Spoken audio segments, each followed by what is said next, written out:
I mean, look, it's quite normal. We get these sort of offers for rewards when someone's been on the run. It's extraordinary. This man hasn't been found yet, given he was caught on CCTV, in stations at a Tesco. And he's got a horrific eye injury from the chemical attack that he did on his, we gather, former partner and her children. But I think a lot of people, whilst also terrified that this man could be still amongst us, are also just wide-eyed with shock and horror that he was allowed to get asylum in this country. Tell us what the process is where you can come to this country in the back of a lorry, you can apply once for asylum and fail, apply a second time and fail, get convicted of a sex assault, and then convert to Christianity and then win asylum. How does that happen? Well, that happens due to the failings of the Home Office, because after your first asylum application has failed, you should be removed. I mean, essentially, but what's happened here... Come on, let's all have a collective Monday morning chuckle. You should be removed. We know that's that. Right, but we know, and you know, Julia, and I know, we talk about it all the time for the past at least 4 years, yes, that the removal rates since this government took over in 2010 have dropped almost, from, say, 10,000 enforced removals in 2011 to actually to 2021, there was about 700 removals. So tell us briefly why. Why did they fall? No one knows. Lack of funding in the Home Office, lack of political will.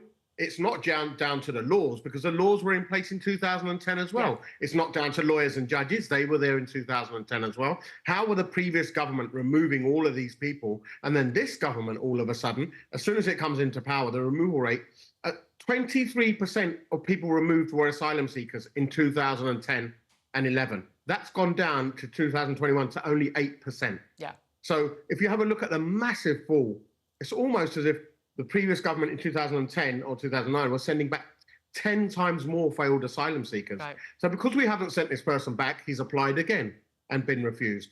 Then he's been convicted. And because it's not a sentence of over a year or over, it's not automatic deportation. Yeah. The Home Office have decided to let him stay, even though they could have technically still deported him. I've seen people have their applications refused over driving offences, yeah, over getting caught drink driving. Yes. Yeah. I'm quite happy for that as well. Again, if you're going to live in another country, you've got asylum, you need to basically be. I mean, it's a horrible phrase. I get to white and white. Sorry, you don't get the option. We have to keep our own wrong-uns, but we don't have to have other countries' wrong-uns. Not our problem.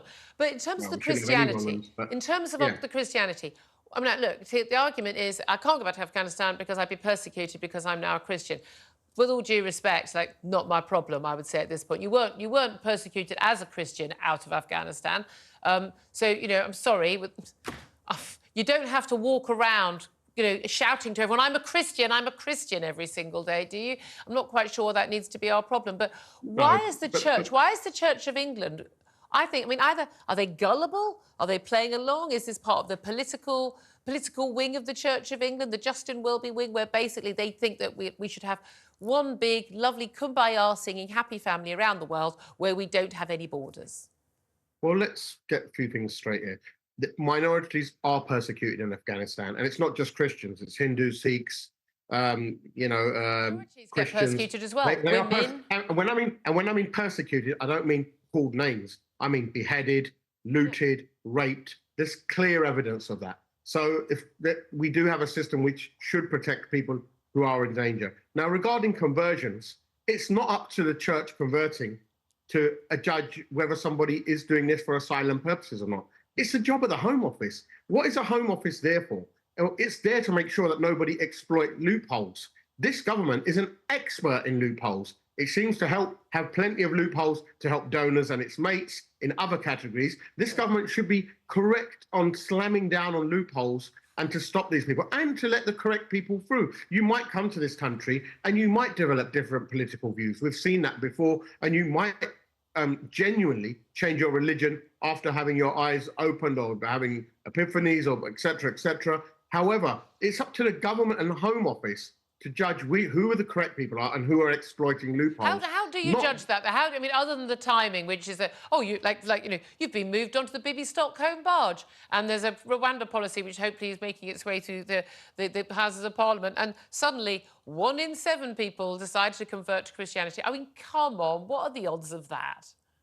Well, if we look at religion, it's Christian people claim asylum here as well. Nigerians claim asylum here. People from Rwanda who are Christians get granted asylum here. So we know that, and yet we still decide to think, well, Rwanda's a safe country. I mean, I don't know what exactly sort of contradiction that is. I mean, that's for the government still to explain to us how they get there. Fundamentally, this isn't the fault of the Church of England. This is the fault of the Home Office and the judges and others who approve this.